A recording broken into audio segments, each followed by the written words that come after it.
fin de semana con innumerables hechos de violencia. 2 tiroteos en 2 bares dejaron por lo menos 16 muertos, 10 en un bar de Querétaro, 6 en otro de Cuautitlán Izcalli. Prácticamente los ataques fueron simultáneos. Mire usted, en Querétaro, en el bar Los Cantaritos, según fuentes oficiales, la masacre tenía como objetivo matar a un jefe de plaza del cártel Jalisco Nueva Generación, apodado La Flaca. Mataron a 10 personas más junto con él y 7 quedaron gravemente heridos. En otro bar, el Blin Blin, en Cuautitlán Izcalli, mataron a 6 personas. Dicen que ejecutaron entre ellos a 2 operadores también del cártel Jalisco, apodados el Freddy y el Oso.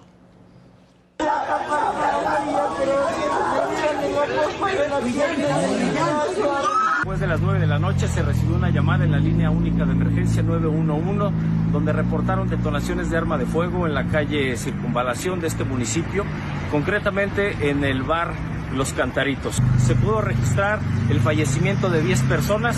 Es el frío reporte de otra masacre en México, ahora en Querétaro. Cámaras de seguridad captaron el momento cuando hombres armados a bordo de una camioneta llegan al bar Los Cantaritos en el centro histórico de la ciudad. Al descender, un grupo de personas que permanecían afuera entran rápidamente al lugar. 3 sujetos descienden, 1 vigila afuera y 2 entran. Los gatilleros abren fuego contra los clientes. La agresión dura alrededor de 15 segundos. Al salir del lugar, uno de los agresores dispara contra personas que observaban a lo lejos el ataque. Después regresa y vuelve a disparar al interior del bar. 10 personas murieron por los impactos de bala, 7 hombres y 3 mujeres. 13 están heridas. Uno de los 4 criminales fue detenido en el municipio El Marqués cuando le prendía fuego a la camioneta en la que huían. El gobernador del estado aseguró que habrá castigo para los responsables de este acto brutal. En Querétaro no vamos a permitir contaminarnos de lo que está ocurriendo en otras partes de la República. El domingo, el alcalde Felipe Fernando Macías informó que el ataque fue dirigido contra un líder criminal. Medios locales, sin confirmación oficial, señalan que se trataría de Fernando González Núñez, alias La Flaca. En redes sociales, el joven se exhibía con automóviles de lujo, avionetas, armas y utilizando un chaleco táctico con las siglas del cártel Jalisco Nueva Generación. Algunos reportes indican que La Flaca estaba a cargo de actividades relacionadas con el robo de hidrocarburos en Querétaro.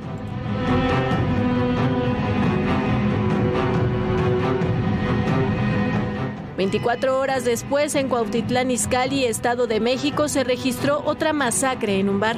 6 personas murieron, 2 mujeres y 4 hombres. 5 fallecieron en el lugar y una más en el hospital la mañana de este lunes. Otras 5 quedaron heridas. Cerca de las 10 de la noche, un grupo de gatilleros irrumpió en el bar Bling Bling sobre Avenida José María Morelos en la colonia San Francisco Tepojaco y disparó contra empleados y clientes. Medios locales indican que el ataque habría sido dirigido contra 2 sujetos identificados como Freddy y el Oso, relacionados con el cártel Jalisco Nueva Generación en actividades de extorsión y narcomenudeo. Bueno, ya vamos a analizar mucho más esto, pero ¿cómo le llamamos a estos ataques? Son masacres, son actos de terror, de terrorismo. No hay otra forma de calificarlos. A veces las autoridades le tienen miedo a las palabras. Recuerda usted que se nos dijo durante todo el sexenio pasado que ya no había más masacres. Bueno, hay una masacre prácticamente cada fin de semana en algún lugar de la República. Lo que vimos en Querétaro, uno de los estados más seguros del país, por cierto, es una masacre. Y no es el único hecho que hemos tenido, Viviana, a lo largo de este fin de semana. No, bueno, en Manzanillo, en un ataque directo, fue asesinado el contraalmirante Fernando Rubén Guerrero Alcántar, uno de los responsables de la aduana de Manzanillo y que anteriormente había estado en la aduana de Veracruz. Manzanillo hoy es una zona controlada por el cártel Jalisco Nueva Generación. Colima es el estado más violento del país, tomando en cuenta los asesinatos por porcentajes de habitantes. Así están las cosas. Es la camioneta del contraalmirante Fernando Rubén Guerrero Alcántar, quien fue atacado a balazos a las 11:30 del pasado 8 de noviembre. Ocurrió cuando circulaba por la avenida Lázaro Cárdenas en la zona Las Brisas. Sujetos se le acercaron y le dispararon en varias ocasiones para después huir. De ellos hasta el momento no se tiene rastro. Mientras que la SEMAR lamentó el asesinato del contraalmirante, se comprometió a colaborar para esclarecer los hechos y llevar a los culpables ante la justicia. El ataque ataque es considerado como el de mayor relevancia en la CEMAR en los últimos 20 años, debido a que fue contra un integrante de la Marina de alto rango. De acuerdo con los reportes, el contraalmirante estaba adscrito a la 10ª Región Naval de Manzanillo, estuvo encargado de la aduana en el puerto de Veracruz de 2022 a 2023 y anteriormente estuvo en la Agencia General de Aduanas en todo el país. El crimen ocurre días después de que fuera asesinada una trabajadora de la Fiscalía General de la República. Sucedió en el barrio B de Las Garzas y el modus operandi fue el mismo. En tanto, este lunes la CEMAR y la Secretaría de la Defensa dieron a conocer la detención de Itania Noemí N., alias La Güera o La Alemana, quien lideraba una célula criminal en Manzanillo. Itania Noemí es considerada una de las operadoras más relevantes de la facción de los Mayos del cártel de Sinaloa en Manzanillo. Su captura se dio en la ciudad de Guadalajara, desde donde ordenaba las actividades delictivas en Colima, siendo una de las principales generadoras de violencia en el puerto de Manzanillo. Además, se le atribuye el control del tráfico de droga al menudeo en la región. Manzanillo es el puerto de mayor relevancia en el país y está en manos de la Marina. El puerto, además de ser uno de los de mayores entradas de contenedores sobre diversos productos, también es el puerto de mayor relevancia para la entrada de precursores químicos que llegan desde China, para la fabricación de drogas, principalmente fentanilo y metanfetaminas, por lo que es controlado por el cártel Jalisco Nueva Generación. Sin embargo, la agencia estadounidense, la DEA, indicó en su informe de 2024 que el cártel Jalisco mantiene disputas en el puerto y en otras ciudades de Colima con el cártel de Sinaloa, como ocurre en la capital del estado, el cual se posicionó en 2023 como la ciudad más violenta del mundo por segundo año consecutivo. Colima lidera el número de homicidios dolosos en el país por cada 100,000 habitantes. Lo mismo ocurre en la capital, la cual también está entre los primeros lugares y es considerada una de las ciudades más violentas por cada 100,000 habitantes. Bueno, en Colima no hay ni un comentario sobre estos temas. El gobierno estatal, la gobernadora, nadie dice nada. Y en los hechos es el lugar con mayor cantidad de muertes por porcentaje de habitantes de todo el país. En Sinaloa, donde hubo, por cierto, 17 muertos este fin de semana, apareció asesinado un personaje muy cercano al Mayo Zambada, le apodaban el Dimas, y el Dimas estuvo durante varios años preso, acusado de organizar en el 2009 un atentado contra el entonces presidente Felipe Calderón Hinojosa. Por otra parte, luego del asesinato de uno de sus líderes y de distintos atentados contra sus instalaciones, se suspendió la Feria Ganadera de Sinaloa, la más importante del país. Así fue encontrado el cuerpo de Dimas Díaz Ramos, envuelto en una lona con huellas de tortura y abandonado cerca del panteón del sector oriente de Culiacán, Sinaloa. Ocurrió el pasado 7 de noviembre. Dimas Díaz, de 51 años, fue agente ministerial de 1996 a 2001 y luego fue vinculado con el cártel de Sinaloa, específicamente con la facción de Ismael El Mayo Zambada. Según las autoridades, era un presunto operador financiero y tenía la responsabilidad de organizar el trasiego de drogas en varias regiones de México. En 2009, Dimas fue detenido junto con 5 cómplices, acusado de planear un atentado contra el entonces presidente Felipe Calderón. Esto en represalia por los diversos decomisos de cargamentos de droga realizados en ese tiempo. Había sido ingresado al penal del Altiplano, Estado de México, y no existe registro de cuándo salió de prisión o cuál fue el motivo. Su asesinato ocurre en medio de la violencia desatada en Culiacán y sus alrededores, que desde hace 2 meses comenzó. Esto tras la captura de Ismael El Mayo Zambada en Estados Unidos el pasado 25 de julio. La disputa entre la facción encabezada por su hijo, el Mayito Flaco, contra los Chapitos, a quienes acusa de traición, ha provocado una escalada de violencia en la que suman al menos 200 homicidios y más de 200 desapariciones. Esto ha provocado que la feria ganadera quedara suspendida. La Unión Ganadera Regional de Sinaloa anunció la suspensión de la Expo, priorizando la estabilidad económica del sector en medio de esta crisis. Iba a celebrarse del 14 de noviembre al 1 de diciembre, pero explicó que, aunque la expo es esencial para destacar la identidad y cultura sinaloense, el clima de violencia impide garantizar la rentabilidad económica del evento. Apenas el pasado 7 de noviembre, sujetos armados dispararon contra las taquillas del lugar donde se realizaría la feria, sumando tensión a la situación.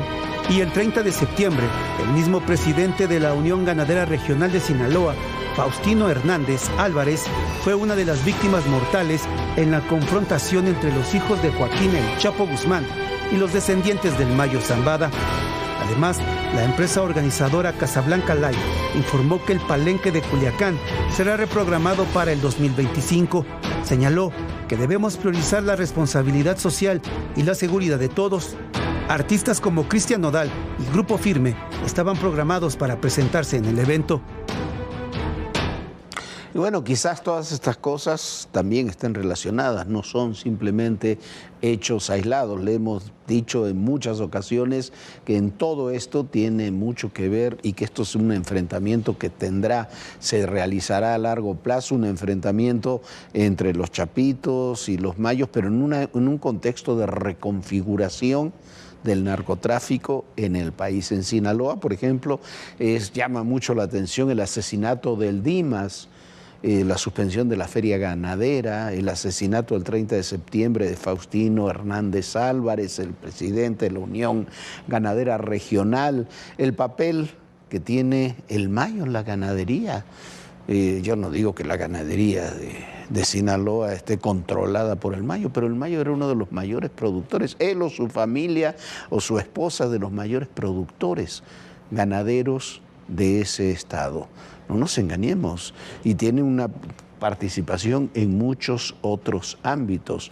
Al mismo tiempo, el Departamento de Justicia, apenas el jueves pasado, designó como uno de los principales objetivos del Departamento de Justicia de los Estados Unidos, por supuesto, de los principales objetivos al líder de los Chimales, José Ángel Canovio Insunza, que lo califica como uno de los principales asesores y jefe de seguridad de Iván Archibaldo. Y todo indica que tiene relación familiar con Enrique Insunza, el secretario de gobierno, ex secretario de gobierno, que ahora es senador por Sinaloa, que también tenía desde Estados Unidos otra acusación de que su esposa es prima de otro de los principales operadores de los chapitos. En Querétaro y Cuautitlán Izcalli, en estos ataques a los bares Los Cantaritos y el Bling Bling, los dos fueron contraoperadores del Cártel Jalisco, que recordemos que tienen una alianza, todo así lo indica, con los chapitos y con un Cártel Jalisco que está tratando de avanzar, lo decíamos, la platicábamos la semana pasada, a través de una suerte de franquicias en distintos estados del país. En Colima, el tema de las aduanas la aduana de Manzanillo es terrible. El asesinato del contraalmirante Guerrero no es un hecho menor. Un contraalmirante tiene el nivel de general de brigada, es uno de los principales mandos de la Marina y, como decíamos en el reportaje, uno de los principales crímenes cometidos contra un oficial en funciones de la Marina Armada de México en los últimos 20 años. Es el principal centro de operaciones también del Cártel Jalisco y de una pelea brutal que tienen con la gente del Mayo Zambada. En España, mire usted, no lo señalábamos ahora, pero en España fue detenida una célula que se dedicaba al tráfico y la producción de metanfetaminas y fentanilo, donde fue detenido uno de los químicos enviados por el Cártel de Sinaloa. No es un dato menor. Al mismo tiempo, era detenido el jefe de delitos financieros de la Policía Nacional relacionado con estos grupos. Mire, si hubiera sido en México hubiera sido un escándalo, allá fue una nota. El jefe de delitos financieros que se dedicaba a temas de narcotráfico y lavado de dinero fue detenido, el jefe de la Policía Nacional, le encontraron 20 millones de euros emparedados, o sea, detrás de sus paredes. ¿Se acuerda cómo lo tenía Jenny Gigón? Bueno, así tenía 20 millones de euros. Y se han dado todos estos hechos en forma simultánea y en unos pocos días, con unos muy pocos días de diferencia. La pregunta que nos queda, Viviana, es si ya comenzaron a hablar allá en Estados Unidos los Chapitos y el Mayo. Bueno, todavía no, les falta muy poco tiempo para que sean las audiencias tanto de el Mayo Zambada, de los Chapitos, y bueno, tendrán mucho que decir en torno a cómo se mueve el narcotráfico en México y cuáles son sus alianzas en el resto del mundo. Veremos también si dicen algo de lo que está sucediendo entre la alianza de narcotraficantes mexicanos con europeos y estadounidenses. Y mientras tanto, esta semana se votará en el Congreso la nueva configuración institucional de las áreas de seguridad de todo el país. Vea usted. La llamada Supersecretaría de Seguridad y Protección Ciudadana avanza en comisiones del Senado de la República. La iniciativa que reforma el artículo 21 de la Constitución busca fortalecer las atribuciones de la dependencia encabezada por Omar García Harfuch. Con ello, tendrá la responsabilidad de coordinar y dirigir la Estrategia Nacional de Seguridad Pública.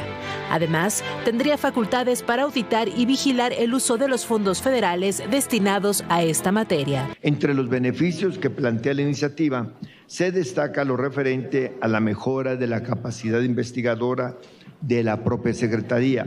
Se busca consolidar entonces un sistema de seguridad más eficiente, apoyado en inteligencia y datos estratégicos. Y, por supuesto, es consolidar de que un mando civil está y estará al frente de la Estrategia Nacional de Seguridad. Mientras tanto, en la Cámara de Diputados, el secretario de Seguridad y Protección Ciudadana, Omar García Harfuch, se reunió con los integrantes de la Junta de Coordinación Política. En el encuentro, que duró más de 2 horas, se abordó la iniciativa de reforma constitucional y la estrategia de seguridad del gobierno federal. La ley obliga a que sea una coordinación interinstitucional.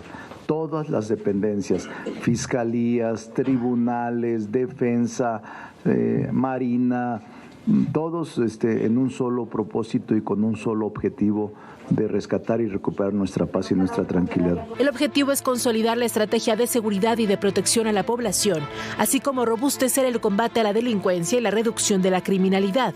Con la reforma al artículo 21 constitucional, la Secretaría de Seguridad Federal podrá investigar y perseguir delitos con base en trabajos de inteligencia. Con esto se busca reforzar las atribuciones de la dependencia y dotarla de instrumentos jurídicos que le permitan mejorar su participación efectiva en la investigación de delitos. Además, se contempla que formule, coordine y dirija la Estrategia Nacional de Seguridad Pública, así como los programas, las políticas y acciones respectivas. Se establece además que la Secretaría de Seguridad lidere las acciones conjuntas entre los 3 órdenes de gobierno a través de sus corporaciones, a quienes solicitará información necesaria para la identificación y esclarecimiento de hechos posiblemente constitutivos de delitos. Se prevé que el proyecto sea discutido en el Pleno del Senado el miércoles 13 de noviembre. Del que somos el primer país exportador. Renunció, ¿por qué? Porque no estaba de acuerdo. La magnitud que ha tenido el narcotráfico mexicano. Las confrontaciones, las reacciones.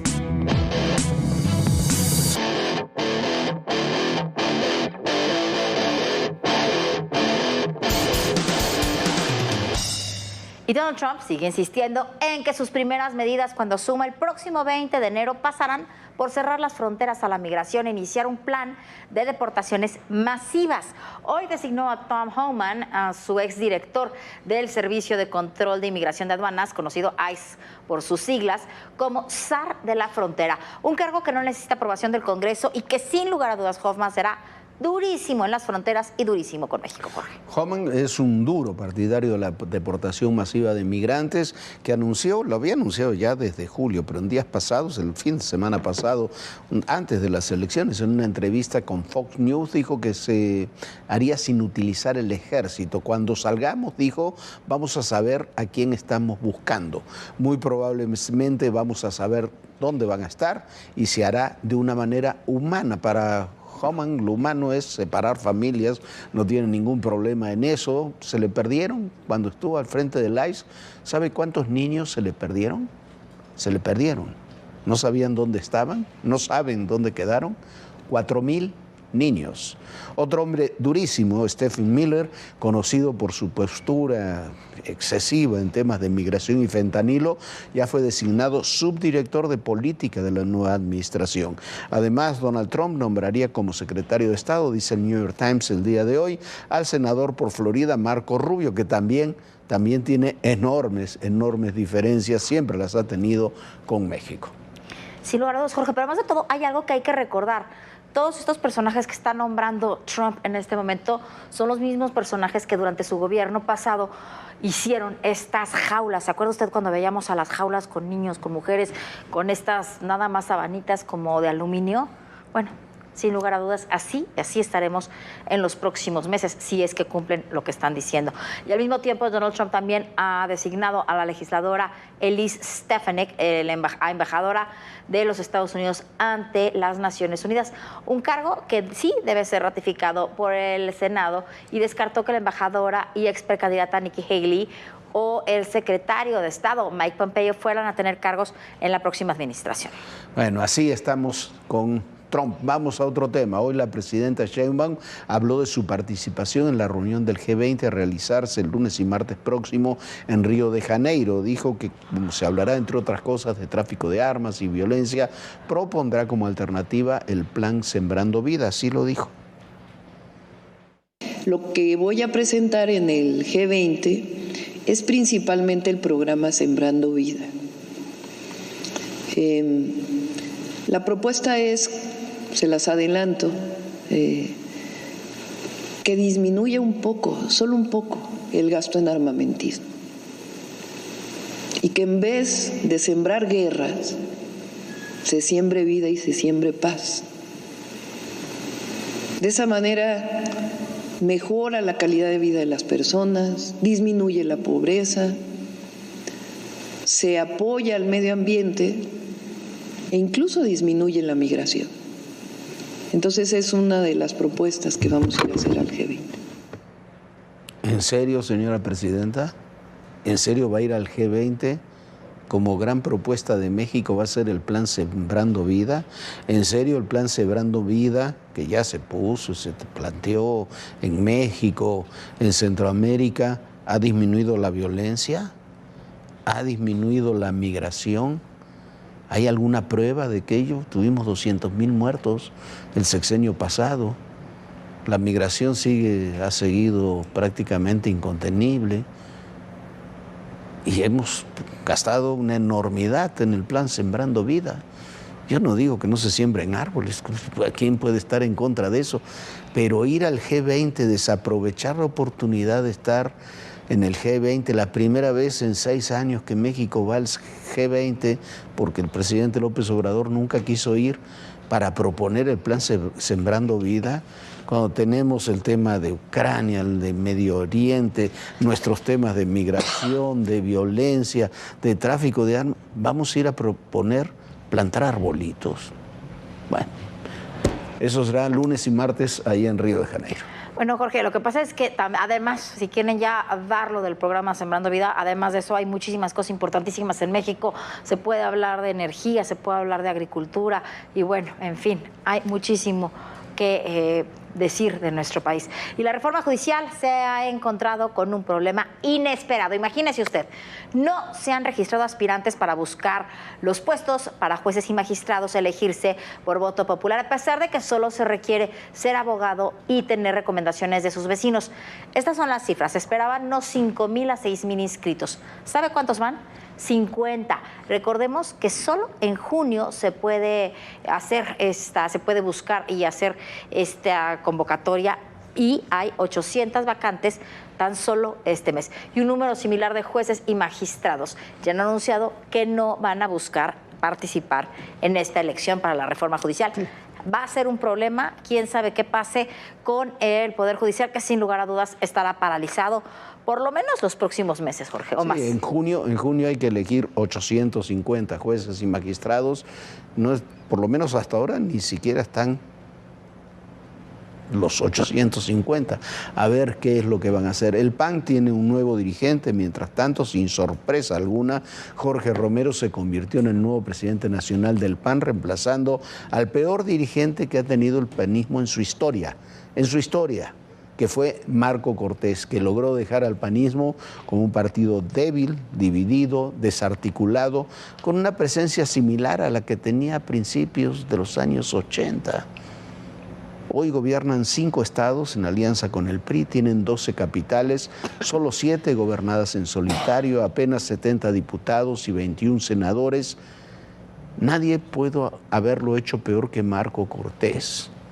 A ver los desafíos que asume Jorge Romero, que es de ese mismo grupo, pero aparentemente tiene bastante mayor talento político. Y mire usted, por sus diferencias internas, por todo lo que ha tenido, por la mezquindad de Marco Cortés y varios de sus dirigentes, porque son todos estos del mismo grupo. Acción Nacional ha tenido 2 presidentes de la República, ha gobernado el país durante 12 años, ha tenido decenas, no exagero, de gobernadores, de presidentes municipales, ha tenido grupos parlamentarios importantísimos y según estos dirigentes, nada de eso es aprovechable, nada de eso para ellos constituye un legado. A ver cómo le va a Jorge Romero, ojalá tenga suerte, pero va a ser, si no cambian de política, muy difícil que el PAN vuelva a ser lo que fue. Bueno, Jorge, como platicábamos tú y yo, lo que sucede es que pierde el partido, pero gana todos estos gobernantes, ¿cómo? Todavía compuestos tanto en el Senado como en la Cámara de Diputados y, por supuesto, cobran un dineral. Nosotros ya nos vamos. Muchísimas gracias por habernos acompañado. Lo esperamos mañana aquí en Todo Personal, en punto de las 11 de la noche. Sueñe bonito. Bonita noche, Jorge. Muy buenas noches, Viviana. Muy buenas noches a todos ustedes. Y recuerden, el poder y en la política, todo, pero absolutamente todo, es personal. Gracias.